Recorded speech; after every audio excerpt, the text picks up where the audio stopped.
ये सच है कि कोई भी इंसान हर समय खुश रहकर अपनी ज़िंदगी नहीं काट सकता। ऑलमोस्ट हर कोई ही अपनी लाइफ के किसी न किसी पॉइंट पर लो या फिर होपलेस ज़रूर फील करता है। हाउएवर, वो हमारे सर्कमस्टेंसेस नहीं होते जो हमारी हैप्पीनेस को डिसाइड करते हैं, बल्कि वो हमारी डेली हैबिट्स होती हैं जो हमारी पर्सनैलिटी का पार्ट बनकर हमें खुशी या फिर दुखी महसूस कराती हैं।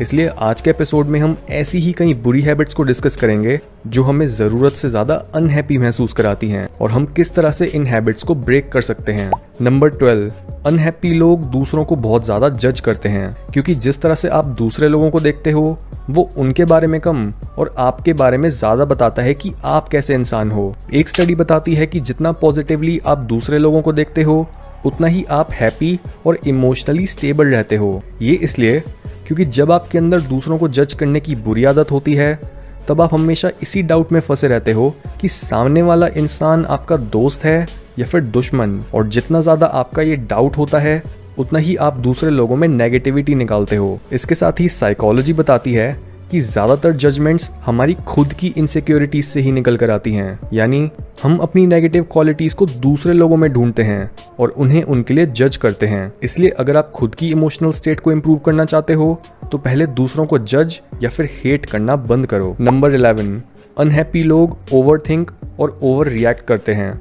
इस तरह के लोग हर छोटी चीज़ को ही खींच कर एक बहुत बड़ी प्रॉब्लम बना देते हैं। जो चीज़ें बाकी लोगों के लिए ज़रा बहुत इरिटेटिंग होती हैं वो इन लोगों के बर्दाश्त के बाहर होती हैं। इसलिए इस हैबिट को तोड़ने के लिए जब भी आप किसी प्रॉब्लम में फंसे होते हो तब अपने आप से ये पूछो कि ये प्रॉब्लम ज़्यादा से ज़्यादा मेरे लिए कितनी डेंजरस हो सकती है। जितना क्लियरली आप एक सिचुएशन के बेस्ट और वर्स्ट केस सिनेरियो को समझोगे उतना ही आप हर सिचुएशन में अपनी ओवर थिंकिंग या ओवर रिएक्शन को कंट्रोल में रख पाओगे। नंबर 10, वो अपनी प्रॉब्लम्स को गलत तरह से मैनेज करते हैं। ये एक ऐसी हैबिट है जो अनहैप्पी लोगों को अनहैप्पी बनाए रखती है, क्योंकि जो लोग अपनी सफरिंग से बचने के लिए किसी भी तरह के एस्केप का सहारा लेते हैं, चाहे वो टीवी शोज या गेम्स जैसे माइल्ड एस्केप हो या फिर अल्कोहल, सेक्स या ड्रग्स जैसे सबसे हार्मफुल एस्केप्स, ये तरीके आपकी परेशानियों को कम करने के बजाय उन्हें बढ़ाते हैं। इसलिए बार बार अपनी प्रॉब्लम्स को दबाने या फिर उनसे दूर भागने के बजाय उन्हें एक ही बार फेस कर लो ताकि आप अपने सेल्फ कंट्रोल को बढ़ा सको।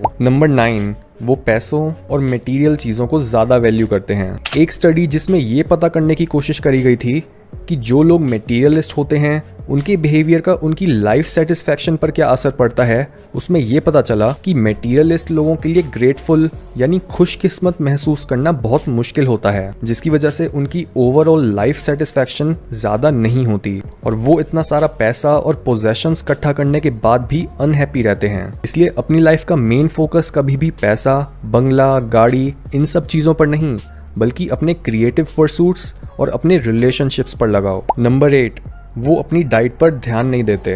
2017 में हुई एक स्टडी में देखा गया कि डिप्रेशन हाईली एसोसिएटेड है पुअर डाइटरी चॉइसेस से, क्योंकि स्टडी में ज़्यादातर सब्जेक्ट्स जो डिप्रेस थे उन्हें अपने इमोशनल रेगुलेशन में एक काफ़ी बड़ा बदलाव दिखा जब उन्होंने अपनी डाइट को इम्प्रूव करा। यानी हर मील में आप जिस तरह के फूड्स को चूज़ करते हो वो डायरेक्टली आपकी हैप्पीनेस को घटा या बढ़ा सकते हैं। इसलिए फूड को प्लेजर के सोर्स की तरह नहीं बल्कि फ्यूल की तरह देखो और हेल्दी फूड्स जैसे फ्रूट्स, वेजिटेबल्स और एग्स खाओ। नंबर 7, वो प्रेजेंट में नहीं बल्कि पास्ट या फ्यूचर में जीते हैं, क्योंकि जब आप पास्ट के बारे में सोचकर रिग्रेट महसूस करते हो या फिर फ्यूचर के बारे में सोचकर चिंता करने लगते हो तब आप अपने प्रेजेंट की प्रॉब्लम्स को मैनेज करने में फेल हो जाते हो और टाइम के साथ साथ ना तो आप अपने पास्ट या फ्यूचर से खुश होते हो और ना ही अपने प्रेजेंट से। काफ़ी सारी रिसर्च ये बताती है कि अपने पास्ट में लिए गए डिसीजंस के बारे में बार बार सोचने से हमारे अंदर स्ट्रेस और डिप्रेशन होने के चांसेस बहुत ज़्यादा बढ़ जाते हैं और फ्यूचर की एंजाइटी डायरेक्टली रिलेटेड है लो कॉन्फिडेंस से। इसलिए अगर आप अपना स्ट्रेस कम करके अपने हैप्पीनेस के लेवल्स को बढ़ाना चाहते हो तो प्रेजेंट में जीना सीखो।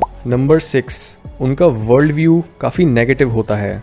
ज़्यादातर अनहैप्पी लोग पेसिमिस्ट्स होते हैं और वो हर सिचुएशन में यही एक्सपेक्ट करते हैं कि कुछ नेगेटिव ही होगा। इवन अगर उनके साथ कुछ अच्छा भी हो जाता है तब भी वो इस बात को सोचकर परेशान होने लग जाते हैं कि उनकी ये हैप्पीनेस भी टेम्परेरी ही होगी। इसलिए इस हैबिट को ब्रेक करने का सबसे अच्छा तरीका है कि जैसे ही आपके नेगेटिव पैटर्न्स वापस आने लगें उन्हें उसी टाइम वहीं पर रोककर क्वेश्चन करना कि मुझे ये इतने नेगेटिव थॉट्स क्यों आ रहे हैं। जितनी बार भी आप अपने आप को अपनी नेगेटिविटी के साइकिल में जाते हुए रंगे हाथों पकड़ोगे, उतना ही आप अपनी अनहैप्पीनेस को हैप्पीनेस में कन्वर्ट कर पाओगे। नंबर 5, वो एक सेडेंटरी लाइफस्टाइल जीते हैं, क्योंकि हमारी मेंटल हेल्थ और हमारी फिजिकल हेल्थ बहुत क्लोजली रिलेटेड हैं।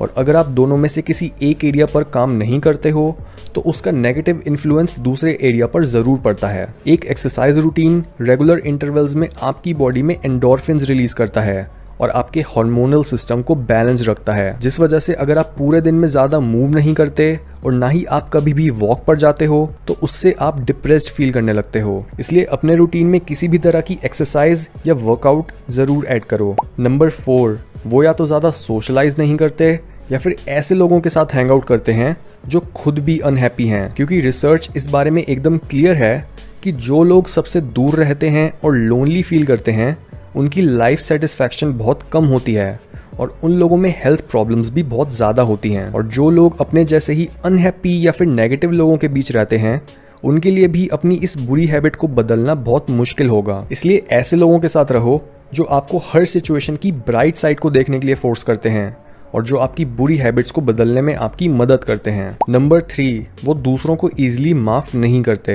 अनहैप्पी लोगों के लिए दूसरों की गलतियों को भुला देना आसान नहीं होता। ये हम सबके साथ ही होता है कि जब कोई इंसान हमारा ट्रस्ट तोड़ देता है तब हमें बहुत बुरा लगता है, पर प्रॉब्लम तब आती है जब हम अपने गुस्से और कड़वाहट को इतने लंबे समय तक अपने अंदर जिंदा रखते हैं जितना ज़रूरी नहीं होता, और उस वजह से हम अपनी टॉक्सिसिटी में खुद ही सफ़र करने लगते हैं। इसलिए अपनी इमोशनल वेलबींग को इम्प्रूव करने के लिए अपने गुस्से पर काम करो और नोटिस करो कि किस पॉइंट पर आप अपनी थिंकिंग पर कंट्रोल खो देते हो और अपने नेगेटिव पैटर्न्स में जाना शुरू कर देते हो। नंबर 2, उन्हें ऐसा लगता है कि उनका अपनी लाइफ पर कोई कंट्रोल नहीं है। स्टोइक्स हमें इस बुरी हैबिट के बारे में लगभग 2000 साल पहले वॉर्न कर गए थे।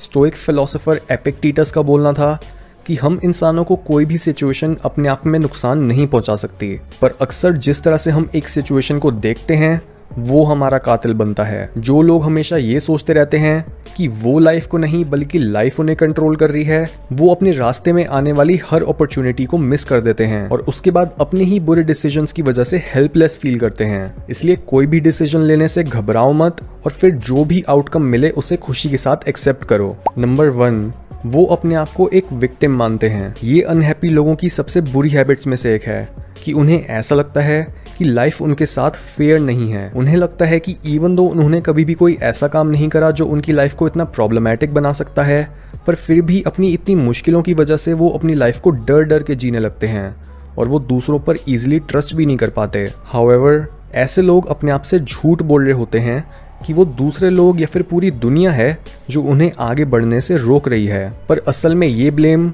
उनका अपने खुद के डरों से निकल कर आता है जो उन्हें किसी भी तरह की रिस्पॉन्सिबिलिटी से फ्री कर देता है। और इस हैबिट को तोड़ने का बेस्ट तरीका है सबसे पहले ये रिकॉग्नाइज करना कि आप एक विक्टिम माइंडसेट में फंसे हुए हो और उसके बाद मेडिटेशन या फिर इंट्रोस्पेक्शन की मदद से अपने इस बिहेवियर की जड़ तक जाकर देखना कि आपकी ये हैबिट शुरू कहाँ से हुई थी। ज़्यादातर लोगों में ये हैबिट तब शुरू होती है जब बचपन में उनके पेरेंट्स उन पर ध्यान नहीं दे रहे होते या फिर अपने दूसरे बच्चे को ज़्यादा अहमियत दे रहे होते हैं, तो उनकी अटेंशन अपनी तरफ लाने के लिए वो बच्चा ऐसे एक्ट करता है जैसे उसके साथ कुछ बुरा हुआ है और वो बुरा किसी और ने किया है। इसलिए अगर आप अपने पास्ट को ओवरकम करके ट्रू हैप्पीनेस अचीव करना चाहते हो तो एक हारे हुए विक्टिम को अपनी आइडेंटिटी बनाना बंद करो।